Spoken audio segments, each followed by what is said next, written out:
오늘 우리에게 주시는 하나님의 말씀은 빌립보서 2장 5절부터 11절까지의 말씀입니다.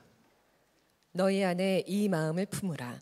곧 그리스도 예수의 마음이니 그는 근본 하나님의 본체시나 하나님과 동등됨을 취할 것으로 여기지 아니하시고 오히려 자기를 비워 종의 형체를 가지사 사람들과 같이 되셨고 사람의 모양으로 나타나사 자기를 낮추시고 죽기까지 복종하셨으니 곧 십자가에 죽으심이라. 이러므로 하나님이 그를 지극히 높여 모든 이름 위에 뛰어난 이름을 주사 하늘에 있는 자들과 땅에 있는 자들과 땅 아래에 있는 자들로 모든 무릎을 예수의 이름에 꿇게 하시고 모든 이름으로 예수 그리스도를 주라 시인하여 하나님 아버지께 영광을 돌리게 하셨느니라. 예전에 제가 책 한 권을 읽고 큰 은혜를 받은 적이 있습니다. 비서처럼 하라라고 하는 책인데요, 이 책은 그 안에 예수님 이야기가 하나도 나오지도 않습니다. 그런데 제가 그 책을 읽으면서 큰 은혜를 받은 것은 이 책이 비서가 어떤 사람이고 비서는 어떻게 살아야 하는가 이런 이야기를 하는데, 제가 조금만 관점을 바꿔서 보니까 유익한 것이 비서라는 말 대신에 종이라는 말을 넣어서 보니까 똑같은 거예요. 주의 종이면 어떻게 살아야 하는지, 또 제가 부목사로 사역을 하고 있지 않습니까? 그래서 담임 목사님을 어떻게 섬겨야 하는지에 대해서 아주 너무 명확하게 가르쳐준 책이었습니다. 우리가 보통 윗사람이 무엇인가 개인적인 부탁을 하면 이럴 때가 있죠. 내가 자기 비서인 줄 알아? 이게 공사 구분도 못해? 이렇게 이야기할 수가 있잖아요. 그런데 그 책에 보니까 이렇게 이야기하고 있는 겁니다.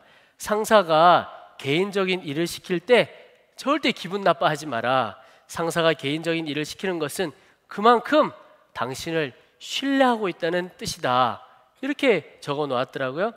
보니까 아랫사람을 신뢰하는 상사의 마음을 알면 이게 부담스러운 것이 아니고 기쁨이고 영광이 되는 것을 봤습니다.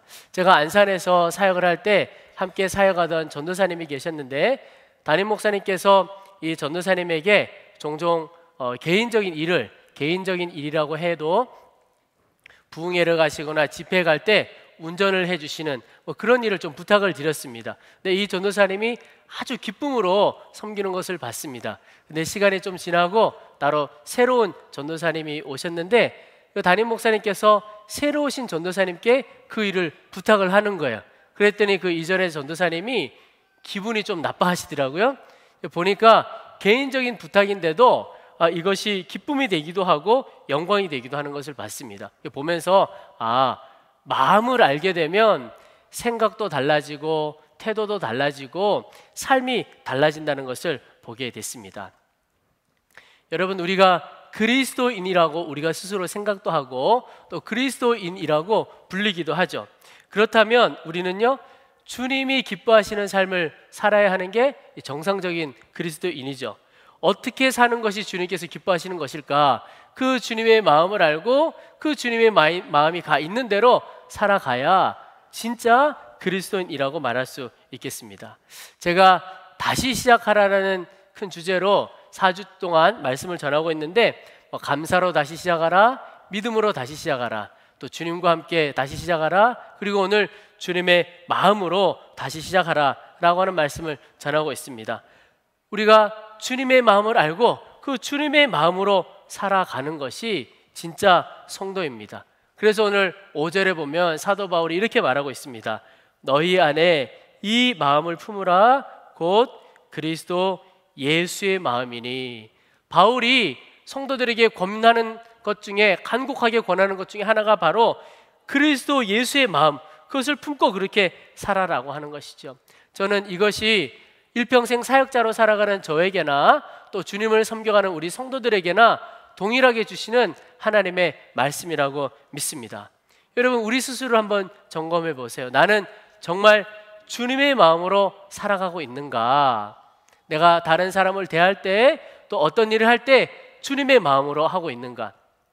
우리는요, 모든 일을 할 때, 또 모든 사람을 대할 때 주님의 마음으로 대하고 주님의 마음으로 해야 합니다.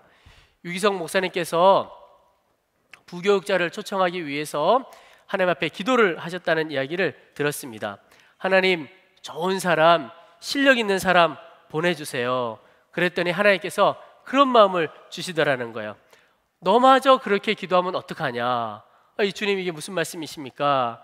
보니까 사역자 중에는 실력이 있고 좋은 사람도 있지만 좀 실력이 없고 좀 연약하고 좀 뭔가 부족하고 그런 사람들도 있는데, 모든 담임자들이 다 실력 있는 사람만 찾고 실력 있는 사람만 보내달라고 하면 좀 부족하고 연약하고 실력 없는 사람은 어떻게 하느냐, 그런 말씀이시더래요.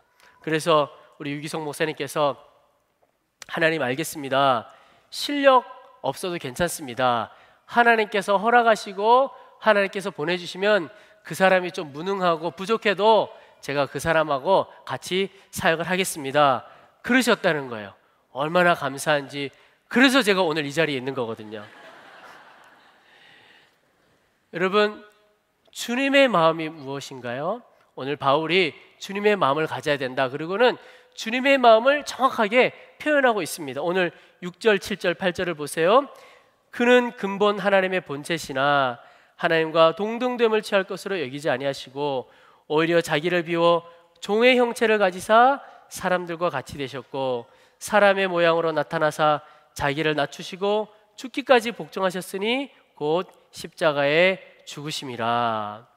주님의 마음이 무엇인가를 설명해 놨는데 이것은 바로 권리를 포기하는 것입니다. 그리고 나 자신을 낮추는 것이에요. 그리고 내 자신의 죽음, 한마디로 십자가죠. 이 십자가가 우리 주님의 마음입니다.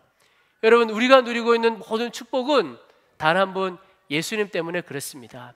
예수님 때문에 우리가 모든 것을 누리고 있는 거예요.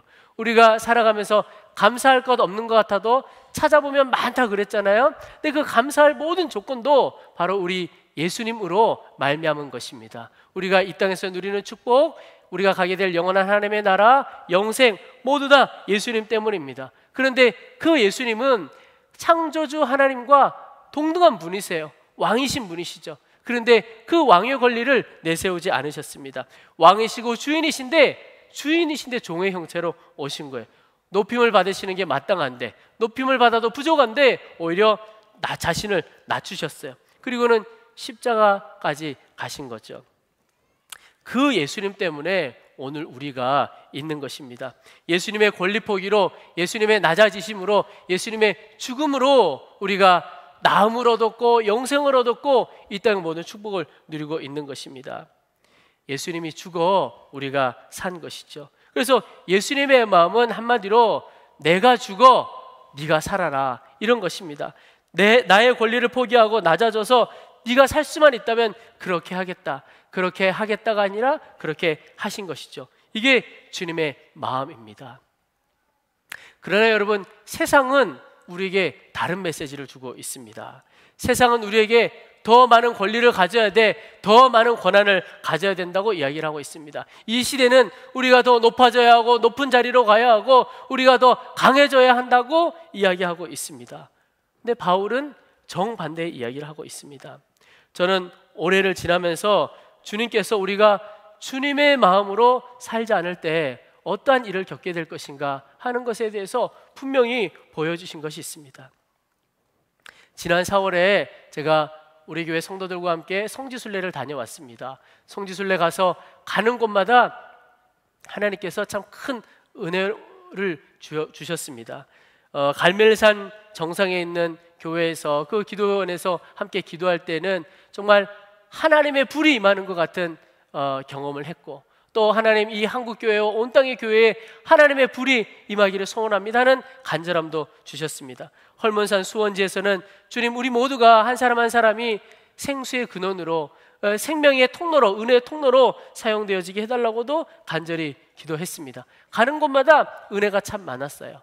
그런데 엘리 제사장 시대에 사무엘 선지자를 양육하고 함께했던 그 시대에 성막이 있었던 자리에 간 적이 있습니다. 그곳에서 안내를 받고 그곳을 둘러보는데 말할 수 없는 애통함이 제 마음에 몰려오는 거예요.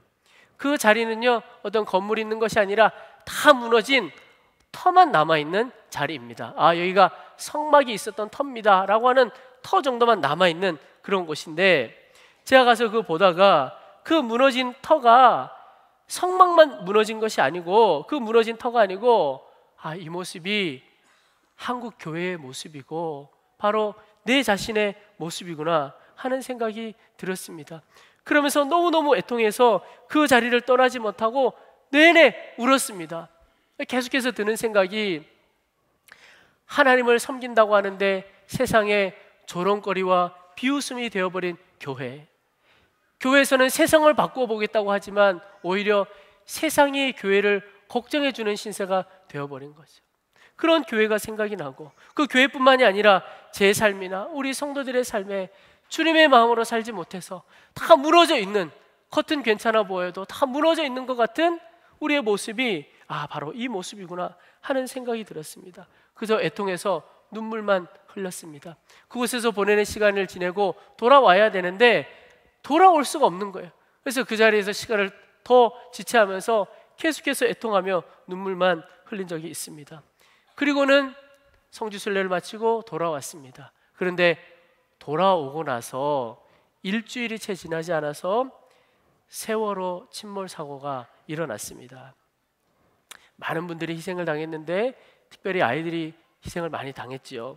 근데 그 아이들이 다니던 학교가 제가 안산에서 3년 동안 사역하면서 늘 신방 다니고 왔다 갔다 하던 그 길에 세워진 학교였습니다. 합동분향소가 안산에 차려졌는데 저는 도저히 가볼 자신이 없는 거예요. 감당할 수가 없을 것 같아서. 그래서 일부러 가지 않았습니다. 그런데 얼마 지나지 않아서 저희 교회 장로님의 어머님이 돌아가셨는데 그 장례가 안산에서 있었습니다.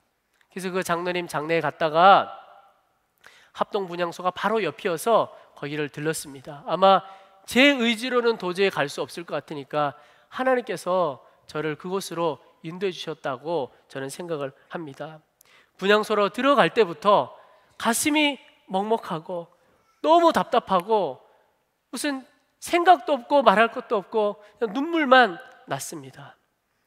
지나가는데 희생당한 분들의 사진을 보는데 아이들 사진이 많더라고요. 아이들을 보는데요, 다 너무 이쁜 아이들인 거예요. 정말 어린 아이들인 거예요. 그런데 그 옆에는 그 아이들을 구하려다가 희생당한 선생님이라고 사진이 있더라고요. 근데 그 사진도 보니까요, 제가 보니까 그 선생님도 제 눈에는 너무너무 어린 청년이에요. 제가 그 사진들을 보고 분향소를 둘러보는데 마음이 너무너무 힘들고 힘들다 못해 이제 마지막에는 막 마음에 분노가 일어나는 겁니다. 왜 이런 일이 있어서, 왜 이 아이들이 이렇게 희생을 당해야 할까? 우리가 함께 분노했던 많은 사람들이 있죠. 직접적으로나 간접적으로나 관계된 많은 사람들이 생각이 나면서 그들에 대해서 분노가 막 일어났습니다. 그런데 그때 하나님께서 제게 깨닫게 해주신 것이 있습니다. 이런 일이 왜 일어났는가 하는 것에 대한 것이었습니다. 하나님이 마음을 주시기를 사람들이, 특별히 그 어른들이 내가 살겠다고 아이들 다 죽인 것이다. 그 마음이 드는 거예요. 이게 보니까 정말 그런 거예요. 우리가 살겠다고, 어른들이 살겠다고 아이들을 다 죽여버린 것 아닌가. 제가 어느 기사를 읽다가 한참을 울었습니다. 기사 내용이, 이 바닷물을 다 마셔서 자식이 살아 돌아올 수만 있다면 다 마실 사람들이 바로 엄마입니다. 제가 보니까 맞아요. 내가 죽어서, 저 바닷물 다 마셔서 내가 죽어서라도 아이가 돌아올 수만 있다면 그거 마땅히 할 분들이 엄마지요. 근데 보면서요, 그 엄마의 마음이 우리 주님의 마음이라는 거예요. 우리 주님의 마음. 제가 그 기사를 보고 하면서 수없이 많은 어른들이 있었지만 이 엄마의 마음, 예수님의 마음이 없었구나 하는 생각이 들었습니다. 그러면서 제가 목사여서 그런 생각도 들더라고요. 한국교회는 도대체 뭘 했나? 한국교회는 그동안 그렇게 많은 사람들, 많은 성도들이 있는데 정말 예수님의 마음을 가진 사람으로, 예수님의 사람으로 사람들을, 성도들을 훈련시키고 길러냈는가, 그런 생각이 드는 거예요. 어쩌면 그 일에 실패한 것 아닌가. 수없이 많은 정치인, 군인, 공무원, 직장인, 사업가들이 있는데 정말 예수님의 마음을 가진 사람이 얼마나 될까. 그러면서 주께서 저의 사역도 돌아보게 하셨습니다. 저도 돌아보니까요, 목회자가 되고 나서 제가 사역을 하면서 주님의 마음을 가진 사람 얼마나 훈련시키고 세웠나, 돌이켜보니까 기억나는 사람이 별로 없는 거예요. 저 사람은 정말 내가 하나님의 사람으로, 하나님의 마음을 가진 자로 세웠구나, 생각이 안 나는데, 거기서 끝난 것이 아니라 더 중요한 게 생각이 나는 거예요. 내가 누군가를 예수님의 마음을 가진 사람으로 세워나는 것, 그건 놔두고라도 제 자신은 정말 예수님의 마음을 가지고 사역을 하고 예수님의 마음으로 날마다 살아가고 있는가 하는 것입니다. 그래서 하루를 이렇게 돌아보았어요. 하루를 돌아보니까 제 자신이 주님의 마음으로 한 일도 있어요. 그런데 그것보다 훨씬 더 많은 것은 나의 유익과 나의 만족을 위하여 내 마음대로 살아온 것이 훨씬 더 많은 거예요. 여러분, 우리가 주님의 마음으로 살지 않으면 거기에 생명의 역사가 없습니다. 생명의 역사가 없는 것이 아니라 너무너무 어려움이 다가와요. 겉은 멀쩡한데 속은 다 썩어가는 거예요. 가정도 교회도 이 나라도 다 마찬가지입니다. 십자가 없이 주님의 마음으로 살지 않으면 아무것도 아닌 것이죠. 여러분, 주의 마음으로 권리를 포기하고 낮아지고 또 내 자신이 죽을 때 거기에 생명의 역사가 있고 하나님께서 일하십니다.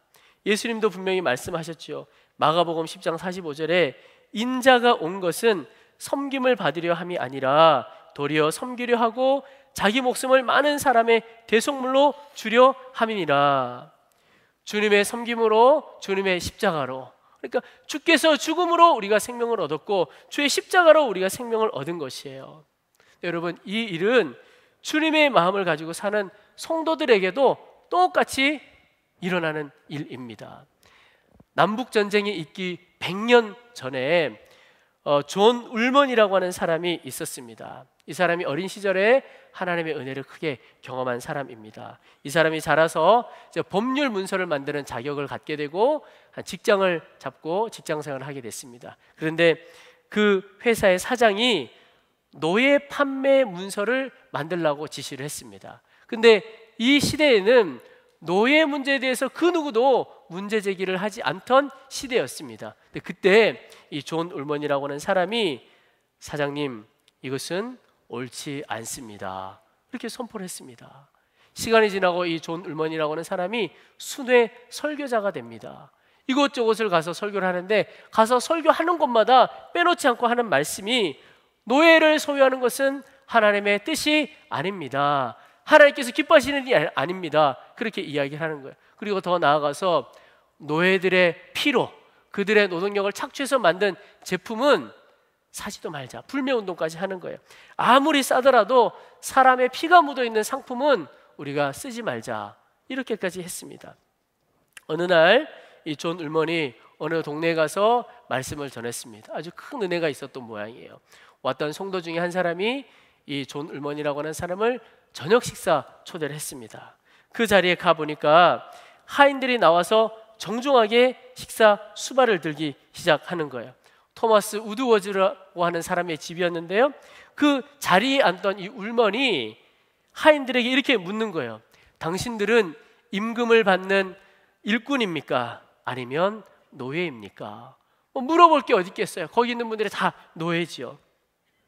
자기 앞에 지금 자신을 초대한 주인이 앉아 있었는데 존 울먼이 이렇게 이야기를 합니다. 저는 이분들이 착취받으면서 차린 이 음식을 저는 먹을 수 없습니다. 그리고는 자리에서 일어나서 벌떡 나가버리는 겁니다. 이 설교자를 초대한 주인 입장에서 얼마나 이렇게 무례하고 불쾌한 일이겠습니까? 그러나 그 집 주인이었던 이 토마스 우드워즈라고 하는 사람도 참 귀한 하나님의 사람이었습니다. 그날 이 존 울먼이 자기 집에 와서 있었던 이 일이 이 토마스 우드워즈에게 큰 충격이 된 겁니다. 밤새도록 고민을 하는 거예요. 그런데 아내는 막 강력하게 반대를 하는 겁니다. 그렇게 하면 다 망한다고. 어떻게 했냐? 이 토마스 우드워즈가 아내가 그렇게 반대해도 자기가 소유하고 있는 노예들을 그 다음날 다 해방시켜 주었습니다.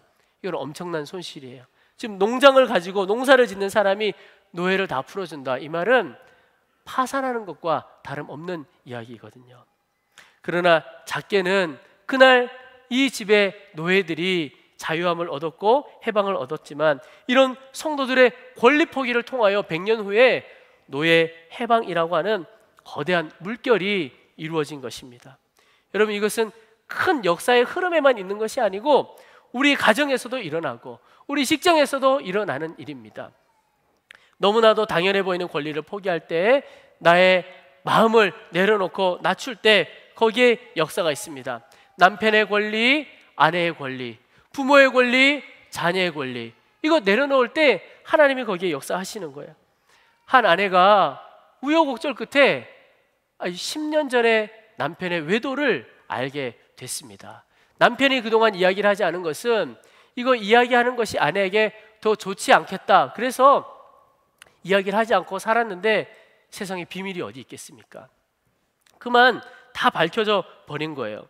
말할 것도 없이 그 아내가 엄청난 상처를 받았습니다. 그런데 하여튼 두 사람이 상담자를 찾아가서 이야기를 듣다가 상담자가 조언을 해주었는데 모든 일 제쳐놓고 두 사람이 같이 좀 여행을 하면 좋겠다. 그래서 이 두 내외가 여행을 떠났습니다. 며칠 여행을 떠났는데 근데 이제 시간이 흘러서 결정을 해야 할 시간이 온 거예요.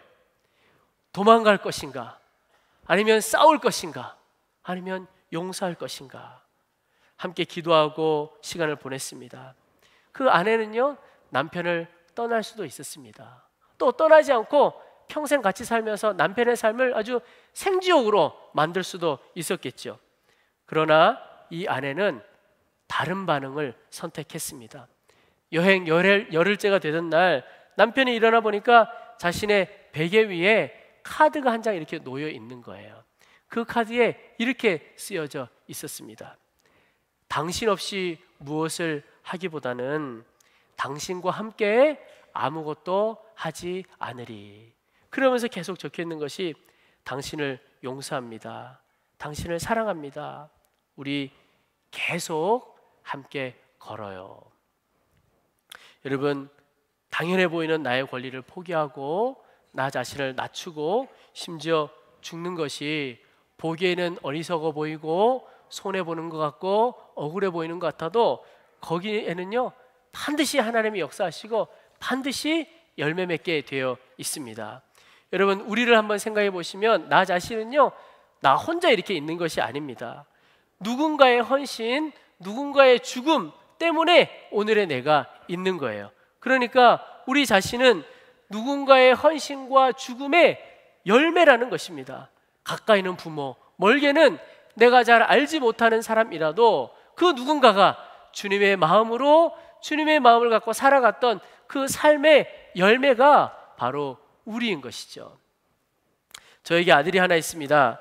12년 전에 아들을 낳았는데요, 부산의 한 병원에서 아이를 낳았습니다. 아이를 낳고 이제 태어날 때 계산을 하는데 영수증에 보니까 병원 이름이 적혀져 있지 않고 호주 선교회라고 이름이 적혀져 있는 거예요. 이 병원하고 이 호주 선교회하고 무슨 상관이 있길래 이 영수증에 호주 선교회라고 적혀 있나. 그러다가 저희 가족이 2011년에 호주를 방문한 적이 있는데 그때 알게 됐습니다. 멜버른 시내에 한 교회가 있어서 행사가 있어서 참석을 했는데 한국의 한 대학에서 합창단이 오셔서 연주회를 한다는 거예요. 그래서 한국에서 오신 분들이니까 만나고 싶다. 그래서 그 교회에 참석을 했습니다. 연주회가 다 끝났는데 호주분 한 분이 감사 인사를 하시겠다고 일어나서 나오시는데 한 100발의 노 신사셨습니다. 그런데 감사 인사를 이렇게 하시는데 저희가 깜짝 놀랐습니다. 유창한 한국말로 인사를 하시는 거예요. 아니, 저분이 어떻게 한국말로 저렇게 감사 인사를 하시나 봤더니 사연이 있습니다. 저희 나라에 호주 선교사님 한 분이 1800년대 말에 오셨습니다. 그분의 이름이 데이비스 선교사님이신데 이분은 부산을 선교지로 생각하고 오신 최초의 선교사이십니다. 근데 이분은 처음에는 성공회 신자였어요. 그런데 이분은 호주 멜버른 대학을 졸업하고 초등학교를 하나 세워서 교장으로 섬기고 있었습니다. 그런데 이분이 조선 선교를 호소하는 한 성공의 선교사님의 글을 읽게 됩니다. 그 글을 읽고 감동을 받아요. 그리고는 하나님이 나를 조선 땅으로 부르시는구나, 그렇게 생각을 하고는 이제 조선 선교사로 나오려고 결심을 합니다. 그리고는 자신이 속했던 성공회에 나를 선교사로 좀 파송해주고 지원해주면 좋겠다 그랬는데 성공회에서 거절합니다. 그래서 이분이 그 빅토리아 주의 장로교회로 적을 옮기고, 그리고 그곳에서 목사 안수를 받고 교회와 교인들, 친지들의 도움을 받아서 1889년 10월에 우리나라로 옵니다. 그때 올 때 3살 위의 누나도 선교에 관심이 있어서 함께 옵니다.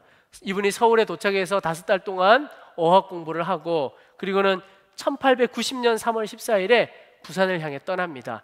짐을 싣고 짐꾼들과 함께, 일꾼들과 함께 떠납니다. 수원을 지나고 공주를 지나고 추풍령 고개를 지나고 아주 험난한 여행이 계속 되는 거죠. 20날이 걸려가지고 부산에 도착을 하게 되는데, 부산에 도착했을 때 이 데이비스 선교사님의 체력이 다 바닥이 났습니다. 체력만 바닥난 것이 아니라 무리한 여행 때문에 천연두를 앓게 되었고 폐렴을 앓게 됐습니다. 그래서 마지막 5일 동안은 아무것도 먹지를 못했습니다. 부산에 도착한 날이 4월 4일 비 오는 금요일 저녁이었습니다. 이분을 안내해 주려고 먼저 와 있던 선배 선교사님이 이 데이비스 선교사님을 보고 깜짝 놀라서 바로 병원에 입원시켰습니다. 그런데 참 안타깝게도 하룻밤이 지나고 이 데이비스 선교사님은 제대로 치료도 받지 못하고 숨을 거두게 됩니다. 그의 임종을 지켜본 이 선교사님이 데이비스는 아주 평온한 모습으로 숨을 거두었는데 마지막 순간까지 예수님에 대해서 뭔가 중얼거렸습니다. 그러면서 편지를 써서 서울에 있는 누나에게 보내게 됩니다. 그리고 그 누나를 통해서 이 데이비스 선교사님의 소식이 호주에 전해지게 됩니다. 그런데 참 놀라운 것은 그 소식을 듣고 호주교회 교인들이 데이비스가 이루지 못한 조선 선교의 꿈을 우리가 이루자, 그러면서 헌금을 하기 시작했습니다. 그리고 그때 청년들이 조선 선교에 지원을 하기 시작했습니다. 그때 호주 청년 한 100여 명 이상의 청년들이 조선으로 선교사로 오게 되었습니다. 저희가 멜버른에서 만났던 그 백발의 노신사, 한국말을 유창하게 했던 그 백발의 노신사가 누구냐면 바로 그때 한국으로 왔던 100명의 선교사님 중에 한 분이 그분의 아버지셨어요. 한국에 함께 와 있었던 거죠. 그 100여 명이 왔던 선교사님들이 학교를 세우고 병원을 세웠습니다. 저희 아들이 태어난 그 병원 역시 그 호주 선교사님들이 세운 병원이었습니다. 그래서 영수증에 호주 선교회라고 적혀 있었던 것이죠. 저는 그 이야기를 들으면서 저희 아들이 그때 한국에 와서 제대로 선교도 해보지 못하고 아무것도 못한 것과 같았던 그런 것처럼 보였던 이 데이비스 선교사님의 열매구나, 그 선교사님의 죽음의 열매구나 하는 것을 깨닫게 됐습니다. 여러분, 십자가는 반드시 열매를 맺습니다. 지금은 어리석어 보여도 반드시 열매를 맺게 되어 있습니다.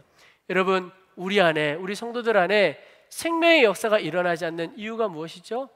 목표가 다르기 때문에 그렇습니다. 주님은 우리에게 권리를 포기하고 낮아지고 죽으라 그렇게 말씀을 하시는데, 우리 성도들 중에는 더 많은 권리 갖는 게 목표예요. 더 높아지는 게 목표예요. 더 성공하는 게 목표예요. 신앙생활하고 기도하는 것도 목표가 성공이에요. 더 높아지기 위한 거예요. 온 세상이 그렇게 외치는 그 외침에 성공해야 된다, 높아져야 된다, 강해져야 된다 라고 하는 이 세상의 외침에 교회도 성도도 그만 물들어 버린 겁니다. 세상의 소리에, 세상의 가치관에 성도들의 마음이 다 사로잡혀 버린 것이죠. 손해보면 안 돼, 억울하면 안 돼, 제대로 인정받고 제대로 성공해야지, 이 거짓 진리를 이제는 우리의 심령에서 쫓아내버리고 지워버려야 해야 된다고 생각을 합니다. 그래야 우리도 살고 다른 사람도 살려낼 수가 있는 것입니다. 1938년에 스위스 한 국경 도시에 파울 그리닝거라고 하는 경찰서장이 있었습니다. 근데 이때가 전쟁 중이어서 독일을 피해서 유대인들이 한 이곳저곳으로 몰려다니던 때였습니다. 스위스로도 많이 몰려왔는데 이제 스위스에서 더 이상 이 유대인들을 받아줄 수가 없어서 더 이상 받아주지 마라, 이렇게 정부에서 지침을 내렸습니다. 그런데 이 신실한 기독교인이었던 이 파울 그리닝거는 그렇게 할 수가 없었습니다. 그래서 한 유대인 소년을 입국시키는 것을 시작으로 수백 명의 유대인들을 입국시켜서 그들에게 자유를 줍니다. 그러나 이 일로 인해서 이 그리닝거는 경찰서장 직위를 박탈당하게 됩니다. 그리고는 아주 초라한 삶을 살아가게 됩니다. 편안한 공직, 또 누릴 수 있는 여러 특권들 다 포기했지만 그것 때문에 많은 사람들이 자유를 얻고 살아갈 수 있게 되었지요. 그가 그런 말을 했습니다. 저처럼 그 사람들의 가슴 아픈 상황을 반복해서 목격한 사람이라면 어머니와 자식들이 비명을 지르고 울부짖는 광경, 차라리 죽여달라고 매달리는 그런 상황을 반복해서 목격하는 사람이라면 누구라도 결국에는 더 참지 못하고 저처럼 행동했을 것입니다. 그러면서 당신이 뭐 그렇게까지 했어야 하느냐, 왜 꼭 그렇게까지 했느냐라고 하는 질문에 이런 말을 합니다. 저는 인간으로서의 의무를 다했을 뿐입니다. 그렇게 대답을 했습니다. 그런데 제가 보니까 파울은 인간의 의무를 다했다고 했지만 사실은요, 그가 믿는 하나님 앞에서 성도로서의 의무를 다한 것입니다. 성도는요, 인생의 목표가 바뀐 사람입니다. 삶의 의무가 바뀐 사람이에요. 그전에는 내가 살겠다, 내가 성공하겠다, 그게 내 인생의 목표고 의미였어요. 그런데 이제는 내가 죽어 당신이 사십시오, 이것이 목표가 된 사람, 그게 성도의 삶인 것이죠. 혹 어떤 분들은 그렇게 사는 사람의 삶이 얼마나 불쌍하고 고생스럽고 억울합니까? 그렇게 질문할지도 모르겠습니다. 그러나 하나님이 일하시는 원리를 알면 달라집니다. 우리가요, 하나님이 일하시는 원리, 하나님이 역사하시는 일의 원리를 모르니까 세상 가치관을 진리로 붙들고 살아가는 거예요. 하나님의 원리를 알면 주님의 마음을 갖고 사는 것이 짐이 아니고 손해가 아니고 영광이 됩니다. 예수님은 가장 낮고 천한 십자가를 지셨는데 오히려 하나님께서 그를 높여주셨죠. 오늘 말씀의 9절부터 보시면 이러므로 하나님이 그를 지극히 높여 모든 이름 위에 뛰어난 이름을 주사 하늘에 있는 자들과 땅에 있는 자들과 땅 아래에 있는 자들로 모든 무릎을 예수의 이름에 꿇게 하시고 모든 입으로 예수 그리스도를 주라 시인하여 하나님 아버지께 영광을 돌리게 하셨느니라. 여러분, 하나님은 높아지려고 하는 자는 낮추십니다. 그러나 낮아지려고 하는 자는 높이십니다. 하나님은 채우려고 하는 자는 비우십니다. 그러나 비우려고 하는 자는 채워주십니다. 하나님은 가지려고 하는 자는 없이 하시고 포기하는 자에게는 넉넉히 부어주시고 생명의 열매를 맺게 하시는 분이 바로 우리 하나님이십니다. 제가 섬기고 있는 갈렙교회를 여러분께 소개해드리고 싶습니다. 제가 우리 갈렙교회 함께 섬기는 권사님, 장로님들 얼마나 제가 감사하고 또 자랑스러운지 모르겠습니다. 함께 섬겨가면서 우리 권사님, 장로님들이 그런 말씀을 하세요. 우리가 더 이상 우리 교회의 제일 선배 교회인데, 선배 신앙인들인데 갈렙교회가 우리만을 위한 교회가 되지 않기를 원합니다. 어떤 교회가 되기를 원하느냐? 교회, 학교, 청소년, 또 믿음의 후배들을 위하여 하여튼 우리가 뭔가 할 수 있다면 모든 것을 하는 교회가 되자. 그리고 이 나라를 위해서 우리가 할 수 있는 것 있다면 해보자. 절대 우리 유익과 만족을 위해 사는 교회가 되지 말자. 그렇게 했습니다. 그래서 통일 기도회를 하면서 전방에 여러 전망대, 몸이 불편한데 불구하고 여러 전망대를 가서 그렇게 간절히 나라 위해서 기도하고, 또 올해는요, 저희가 우리만 위해서 재정을 쓰지 말고 우리의 믿음의 후배들, 특별히 교회 학교와 청소년들을 위해서 좀 쓰자. 그래가지고 많지는 않지만 하여튼 우리 교회 학교 청소년을 위해서 재정을 지원했습니다. 다음 세대를 위해서 쓰자고 하는 거죠. 제가 우리 사랑하는 권사님 장로님들 얼마나 감사하고 자랑스러운지 모릅니다. 근데 갈렙교회만이 아니고 저는 우리 교회 전체가 다 그렇게 자랑스럽고 감사하고 뿌듯합니다. 왜 그러냐? 이 장로님들을 비롯해서 교회를 이곳저곳에서 섬겨가는 모든 분들, 많은 분들 때문에 그렇습니다. 제가 어느 날 금요 성령 집회를 마치고 사무실에서 일을 마무리하고 늦게 퇴근을 할 때 저 어두운 저 복도 끝에서 누가 계신 것 같아요. 그래서 누구신가? 그래서 가보았더니 한 장로님이 계신데 그 장로님이 손에 밀대를 들고 청소를 하고 계신 거예요. 제가 깜짝 놀랐습니다. 아무도 보는 사람 없는 그 시간에, 누구도 알아주지 못할 그 시간에 장로님께서 복도 청소를 하고 계신 거예요. 또 어느 날은 새벽에 4층 5층에 소리가 나서 가보니까 우리 교회 여자 권사님, 여자 집사님들이 오셔서 화장실 청소를 하고 계시더라고요. 아무도 보는 사람 없는 그 시간에, 아무도 알아주지 않는 그 일을 하고 계신 거예요. 보니까 우리 사랑하는 장로님, 권사님들 일평생 교회를 위해서 헌신을 하신 것을 봤습니다. 그러면 교회 안에 왜 권리가 없겠습니까? 왜 누리고 싶지 않겠습니까? 그런데 그분들이 권리 내세우지 않고 가장 낮은 자리에서 섬겨가시는 것을 봤습니다. 저는요, 이게 부흥하는 교회구나, 그런 마음이 들었고, 또 하나님, 이게 교회의 영광이군요. 높아지려고 하는 것이 아니라 당연한 것을 내려놓고 낮은 자리에서 섬기는 것, 이 모습이 교회의 영광이군요. 하나님 앞에 갔을 때는 이것이 얼마나 영광스러울까, 그런 마음이 들었습니다. 여러분, 우리가 24시간 주님을 바라보자, 그렇게 이야기하잖아요.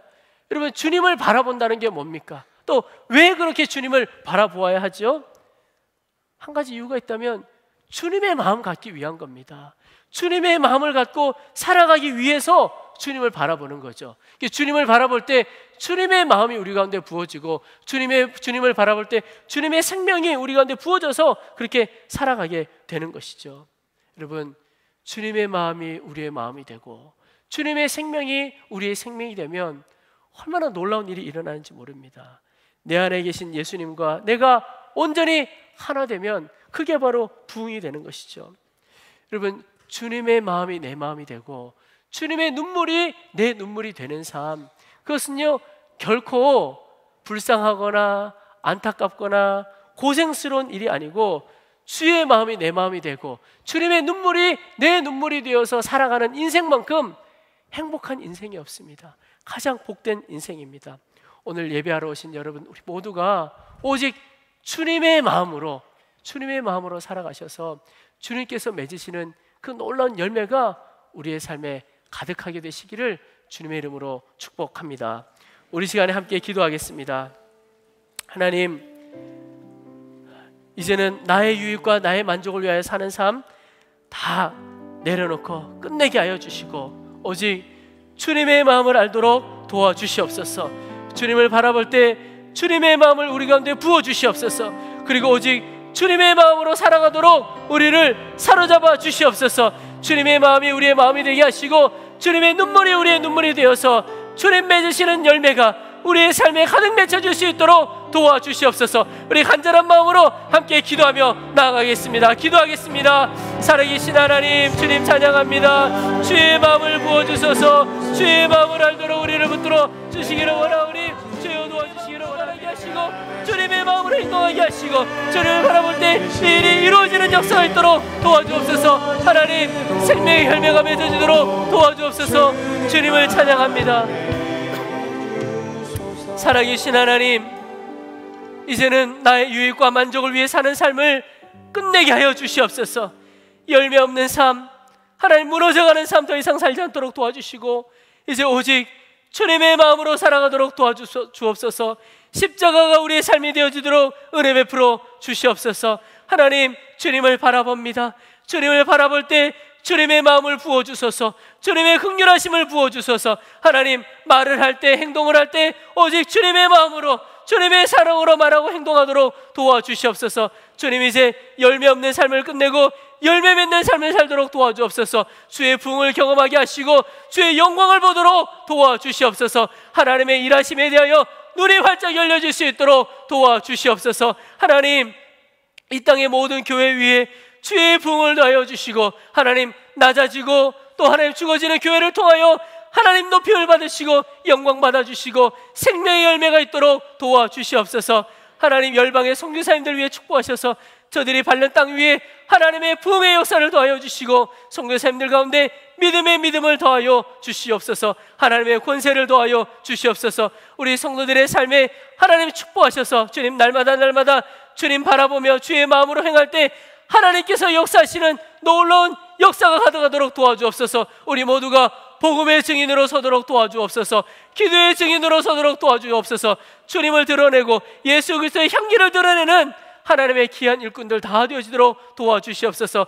가정 위에 복을 주시고 가정마다 천국과 같은 가정이 되어지도록 도와주시옵소서. 섬기는 기업과 일터 위에 복을 주셔서 하나님, 우리 성도들을 통하여 주의 마음으로 행하는 성도들을 통하여 그 직장과 일터가 주님의 나라로 다 변화되어지는 역사를 도와여 주시옵소서. 하나님, 오늘 주 앞에 나오며 예물을 드렸습니다. 이 예물 하나님 나라 위하여 귀하게 사용하여 주시고 어려운 이웃들 위하여 쓰임받는 귀한 예물 되어지도록 도와주시옵소서. 드린 손길들 위에 또 그 마음 위에 하나님 축복하셔서 하나님의 풍성함을 더하여 주시옵소서. 주님을 찬양합니다. 주님만 높임을 받아 주시옵소서. 오직 예수님 붙들고 사는 인생 되어지도록 도와주시옵소서.